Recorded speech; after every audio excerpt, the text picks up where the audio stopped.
Whoop, whoop, whoop, whoop, whoop.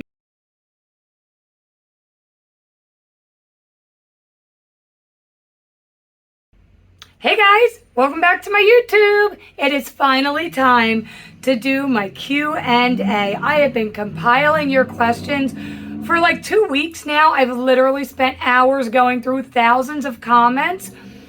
And this is just going to be a taste. We're not going to sit here for 30 minutes. I'm just going to run down a couple things, give you a better idea of getting to know me and my work and my dumpster diving and charity a little bit better.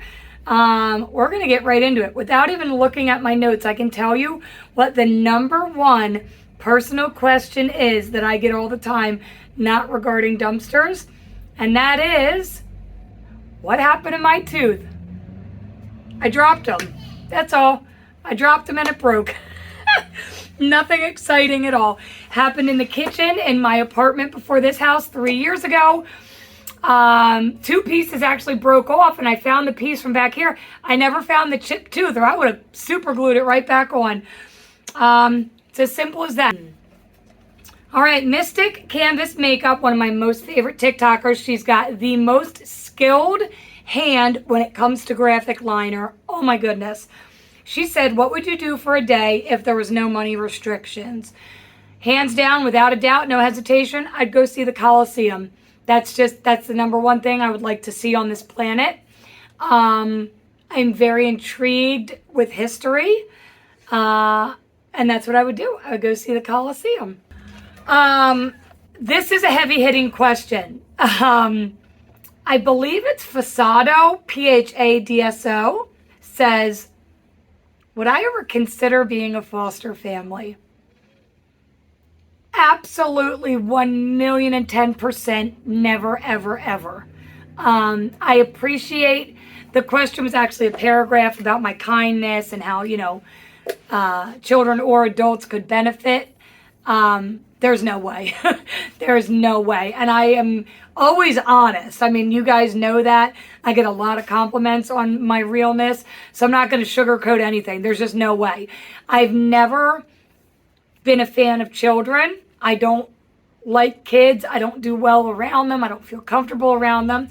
Obviously, I have my own children, and I love them more than words can describe. So it wouldn't be fair to any children or teens or adults needing a care situation. It wouldn't be fair to them to have me as a caretaker, because that's just, I couldn't do it. I just couldn't. And I do appreciate the kind words and the thought, but there's no way. It just wouldn't be fair to those people in need. Luna asks if I like pineapple on pizza. No, no, double no. Terry Merkin says, what, when, who did I start diving? There's no great story behind it. Honestly, I drove up to a dumpster and I looked in. I know that's not exciting, but it's that simple. I was by myself. I've always dove by myself. I've never actually once gone dumpster diving with another person.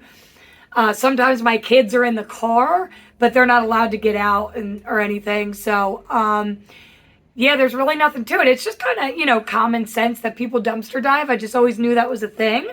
And I was driving home from the store, and you drive behind this one shopping center. And I'm like, let me just look in that dumpster. It was Joann's, excuse me, and it was full of merchandise.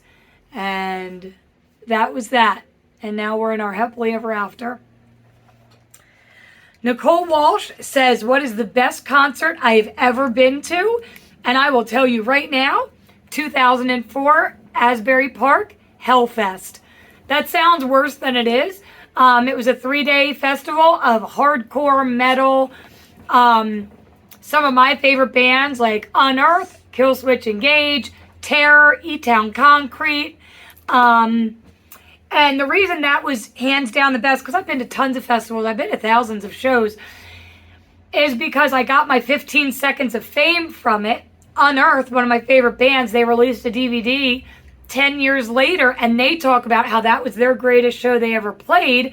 Well, you can see me front and center at the stage in their performance. It was just a memorable weekend.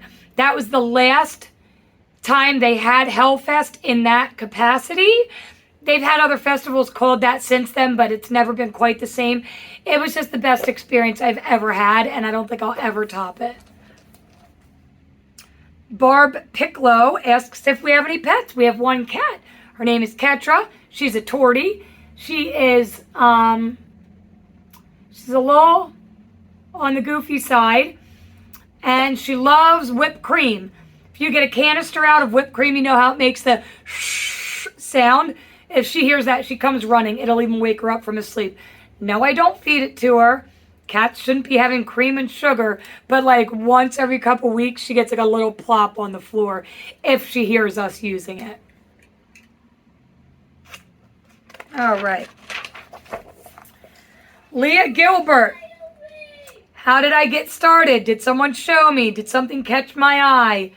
Again, there's no story behind it, unfortunately. Just, I drove up to a dumpster one day.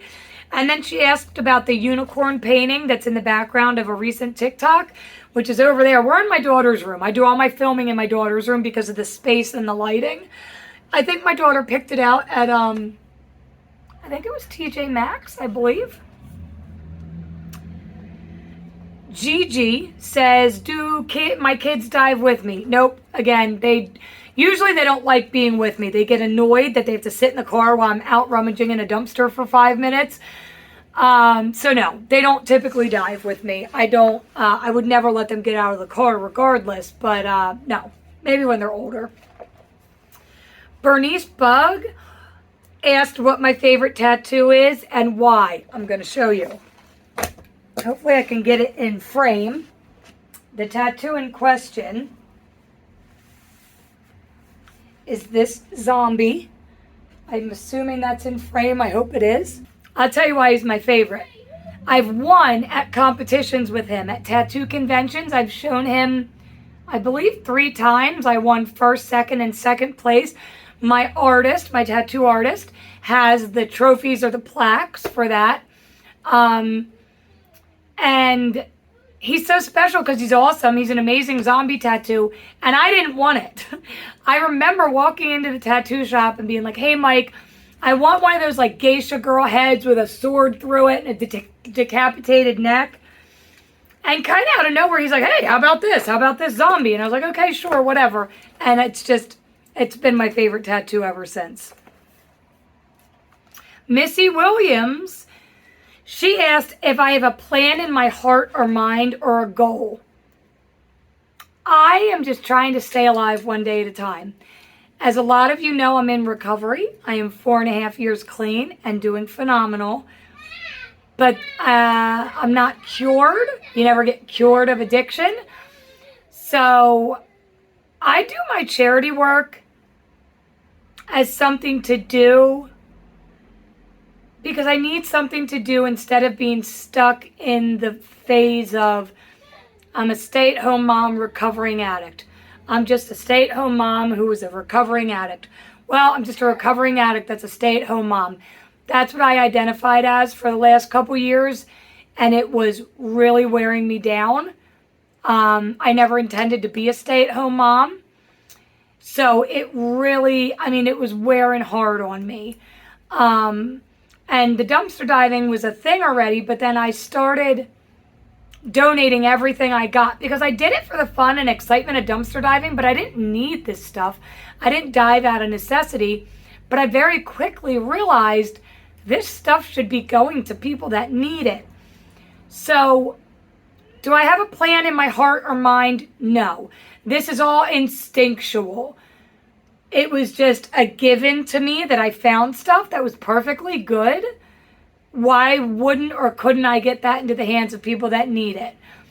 So I don't have an end game or a big picture or plan. I am doing this one day at a time, meaning my life, my relationships, and my diving and charity. It literally is a one day at a time thing. Interface 2037 says, what is an item on your bucket list? And I will be completely honest with you guys right now. I've never thought of that. I've never hypothetically had a bucket list. So I really can't answer that right now. I know, like I said, like the first question that Mystic Makeup asked is, what would I do if I had no restrictions financially? I would go see the Coliseum. So I guess that's a bucket list. But I don't know. I don't know. I'd really have to think about that. I don't know. I don't know what a bucket list for me would look like. Unfortunately, I've never thought about that. None of yo business says, when did I decide to take kindness seriously? Well, I never didn't take it seriously, but I know what you mean.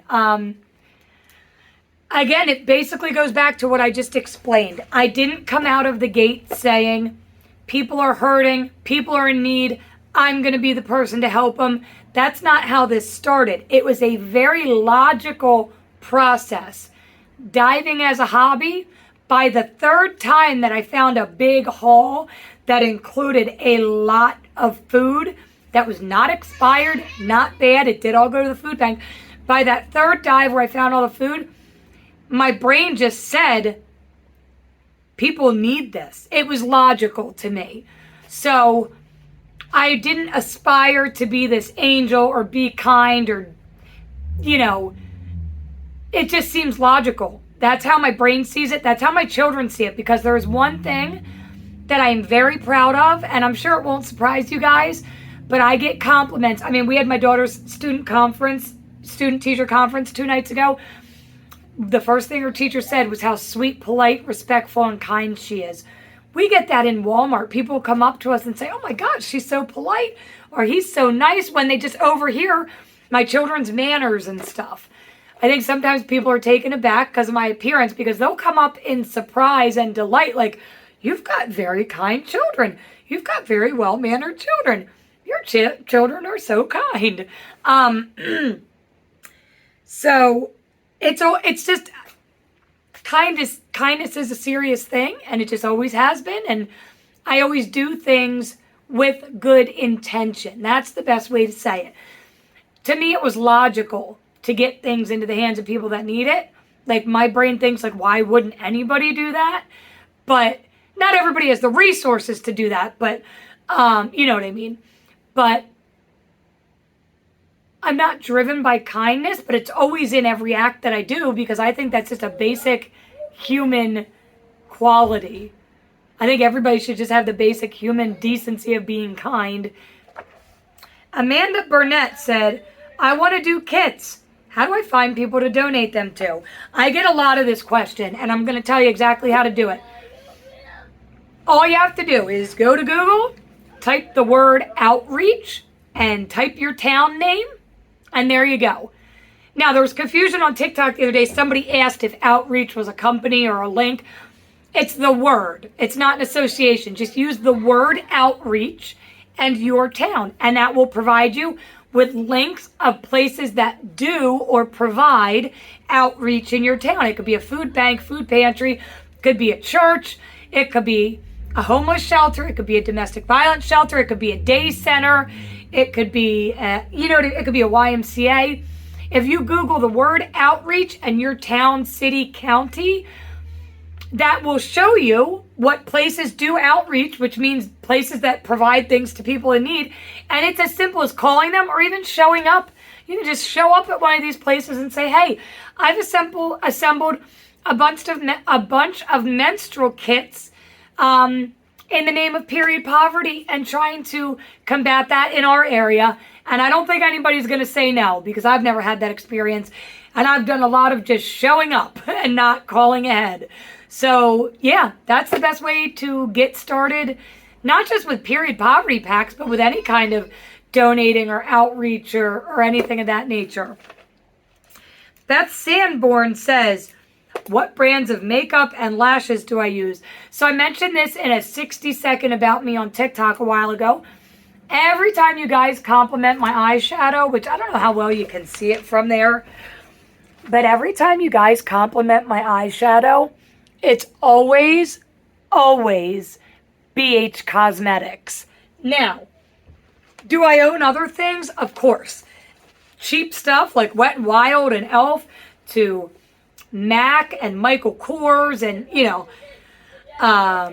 Becca, but BH Cosmetics is just what it is for my eyelids. Some people say they don't blend well. They literally blend like perfection on my skin. So that's it. And then my lashes are 99% of the time are the brand Kiss and Style 1. Also, thank you for the compliment, saying my makeup always looks nice. Kalani or Angel/Kalani says, what tattoo hurt the most? My sternum, without a doubt. No doubt in my mind, it was my sternum. It wasn't pain that would make you cry. It was nauseating. I do not have a pain tolerance. Let's make that very clear right now. I will cry if there is too much black pepper in food because it burns my mouth. I have no pain tolerance. And to be fair, oh yeah, like a great example is I did not feel a real contraction with either one of my children. I got my epidural before I ever experienced a regular contraction, and I am not ashamed to admit that.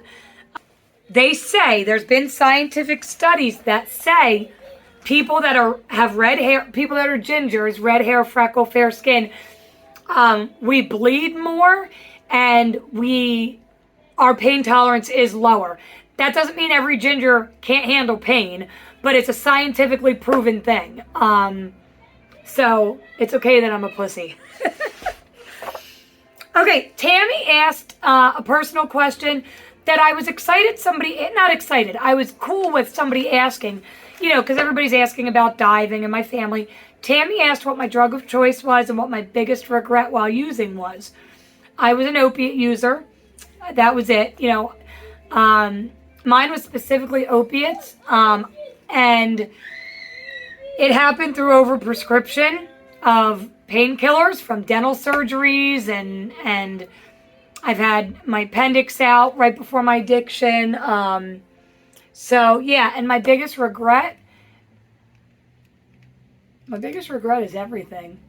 I'll tell you right now, they say the question was posed a couple months ago, if you could go back and, knowing what you know now and also being where you are in life, if you could go back to before your addiction, would you still go through it to end up where you are today? Or would you never have touched a drug? I absolutely would have never touched a drug. I 1,000,000% would go back. I can't do that, and that's okay. This isn't something that I have guilt over or remorse, or I don't lose sleep over it, because I do counseling for outpatient drug rehab. But it's a no-brainer for me. I'd go back. I don't have one single large regret. The entirety of my addiction is a regret. I possibly could have been living out my dream. That unfortunately is not feasible for me now because of the situation that I'm in and where my life is at. My dream job is not something that I'm able to do ever. And this is getting a little dark, but I'm not sad. I'm just kind of opening up and being honest. So the whole addiction was my biggest regret. Okay, let's end with this question.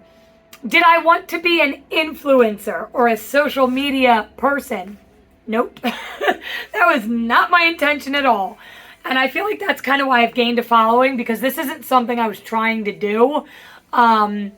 There's tens of thousands of people that are just hoping every day their video will go viral and they can platform off of that. And I think that's great. They all work hard and have determination. I, however, just wanted to bring awareness to the waste in America. It was that simple. I wanted all of you guys to know what these companies are doing, what they're throwing away, and how you can help. I thought, oh my goodness, it'd be so cool if I got to 100,000 followers one day. And then it seemed like overnight I hit 700,000 and we are still climbing. So I have a goal. I have not said this out loud, but I have a goal of hitting 1 million followers, and I would like to do that by the new year. Can I do that in the next 2 months? I think it's feasible. I didn't intend for this to happen. I just wanted people to see what was going on. I'm a little goofy. I'm a lot of quirky. I'm obnoxious and loud. So you really gotta love me. But I I'm happy to be in this position now. I've not made a cent from all of this. I wish that I was, but I am not. I am working towards that. I'm working towards getting the views here on YouTube to get monetized. Same as TikTok. I'm working to make money there. I have not received a cent from anywhere yet. I would love to do a brand deal or two because I need to make money if I'm going to keep my nonprofit going, Stella's Kits. Because you guys aren't going to be donating forever. I wouldn't expect you guys to do that. I will, not crowdfund, I will do fundraisers to get donations of feminine products, but I have to start having some kind of income or I'm going to go kaput. So, no, I didn't intend to be in the spot that I'm in, but I am so grateful to be here. And I know that sounds cliche, but I am because I know it's working. I know I'm making a difference because people are sharing their videos and their content and their hygiene kits and their good deeds and their donations. They're sharing all of that with me and in my name. So I know that it's working. I know other people understand the crap that's going on out there with waste and people in need. And that is so cool. That's the cool part. Not the getting recognized or all the people. The cool part is that it's working. I'm rubbing off on people, and that is the best. So we'll leave it there because I could ramble forever. I love you all. Thanks for coming over to YouTube and subscribing. If you haven't, please hit the bell because I don't upload, every Monday or Friday or Wednesday. It's random. I try to get something up at least every week, if not two. But if you hit the bell to notify you when I do upload, that way you'll see it because otherwise, I can't tell you the next time I'm going to upload. I love you. Please, after you see this, if it's late at night, do it tomorrow, but do something kind today.